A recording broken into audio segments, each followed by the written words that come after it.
সমস্ত মেয়েরা হলো জান্নাতি, যে সমস্ত মেয়েরা তার স্বামীদেরকে এই আদেশ করবে, এই আবেদন করব, প্রাণের স্বামী কোটিপতি হওয়ার দরকার নাই, প্রতিদিন মাছ মাংসর দরকার নাই, হারাম উপায়ে হারাম ইনকামে পোলাও ভাতের থেকে হালাল ইনকামে আলু ছানা ডাল ভালো, জোরে বলুন ঠিক না ঠিক?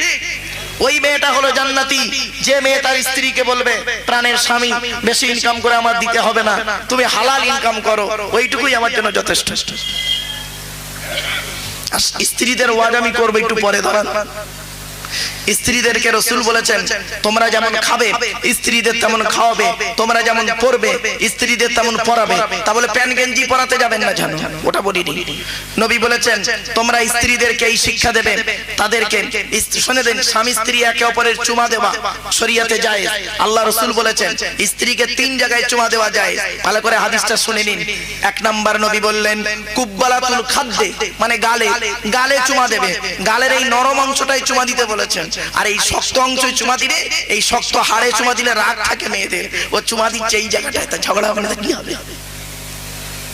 2 নাম্বার নবী বললেন কুব্বালাতুল আইনাইনি, নবীর হাদিস, আমার বাবার কথা নয়, এসব কাজ করে না কেউ, এখন করছি কেন একটু বাড়ি থেকে ভাববেন। কুব্বালাতুল আইনাইনি নবী বললেন 2 চোখের মাঝখানে অর্থাৎ কপালে চুমা দেওয়ার কথা বলা আছে। 3 নাম্বার নবী বললেন কুব্বালাতুল ইয়াদে, হাতে চুমা দেবে। হাতের কোন জায়গায় চুমা দিতে হবে স্ত্রীদের? এই মায়েরা বোনেরা ভালো করে শুনে নিন।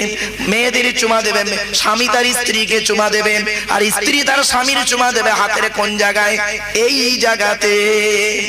আর এরা বোকার মতো চুমা দেয় এই জায়গায়, এই জায়গায় যে রগগুলো আছে মহিলা এবং স্বামীদের, বিজ্ঞান বলছে ওই জায়গাতে কি হয় জানেন?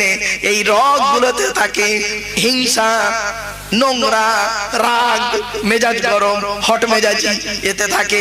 আর এইখানে যদি কোনো স্বামী তার স্ত্রীর চুমা দেয়, স্ত্রী যদি স্বামীর চুমা দেয়, এইখানে হচ্ছে 19টা রগ আছে। কটা কটা কটা 19টা রগ আছে। দয়া, মায়া, মমতা, ভালোবাসা সব এর ভিতরে থাকে, জোরে বলুন। নবীর কথা, আমার কথা নয়। তবে যারা ভুল করেছেন এতদিন কাজা আদায় করে নেবেন।